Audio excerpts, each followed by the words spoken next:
All right. So that was Arsenal winning 3-1 against Manchester United. And my producer, Sam, has told me that Stevie must talk about Liverpool and the win against Aston Villa. So I guess we'll go from here. Stevie, I mean, a great win. A great win for Liverpool, Stevie. Go ahead. A great win. Go ahead.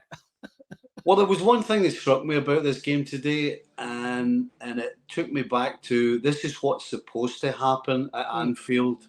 Yeah. This game was Liverpool of old, where they dominate from start to finish, a comfortable 3-0 victory, nice clap, a nice celebration clap for everybody at the end, and we all go home happy with 3 points in the bag. Now, I've got to say, I think Aston Villa contributed to the downfall big time. I mean, when you are going to defend with a high line, you have to put pressure on the man on the ball. And Villa didn't do that. And so for Liverpool, it was a case of knock it around, and then whenever they could, stick it in behind, and all of a sudden you're under pressure. So from Liverpool's point of view, this was a great result, a great performance. Could have scored more. But as I said, I think big time Aston Villa contributed to their own downfall. The way they tried to defend against Liverpool. Yep, well said, my friend. That's why they pay you the big bucks, buddy. Completely in agreement. I think it was a game, or at least some bucks, eh? But it was the type of game where, Unai Emery had, they were playing poker. He had his hand, and Jurgen Klopp knew exactly what hand Unai Emery had. Tactically speaking, Liverpool got it spot on. As you said, everybody played well. Dominic Szoboszlai is going to be an absolute star, I think, for Liverpool. But very good 3 points for Liverpool as they continue. Here's a question, Stevie. Obviously, the transfer window is over in the Premier League and most parts of Europe, but in Saudi Arabia, it continues. Let's talk about Mohamed Salah, by the way. How big of a miss would he be if, everybody, I'm not trying to create headlines, if he did go and they can't now replace him?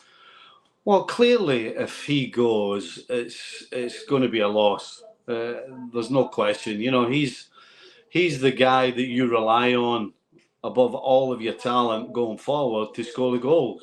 So if you lose somebody like that, then it's going to hurt you. Now, if ever a team was in a position where they could maybe get away with it, it's Liverpool. The fact is that if Mo Salah goes, Liverpool have still got 4 top-class strikers for 3 spots up front. They would obviously have a rather large pot of money in the bank, which means they can go and strengthen the team. And I keep saying it, no player is bigger than the club, particularly Liverpool. I mean, if there's a club that has lost so-called superstars over the last 30 or 40 years, I'm talking about the likes of Keegan and Dalglish and Roche and Fowler and Owen and Torres, and I mean, there are so many, but the club will always carry on. And so, yes, it would be a blow to lose Mo Salah, but I think Liverpool would find a way of adjusting, changing the way they play slightly, and be able to make up for the loss of his goals in different ways. So it would be a loss, yes. Nobody can argue that, but you've got to think of the future, and 200 million in particular would make a big difference to this Liverpool squad and would push it forward. So it would be a loss, but I think Liverpool could handle it.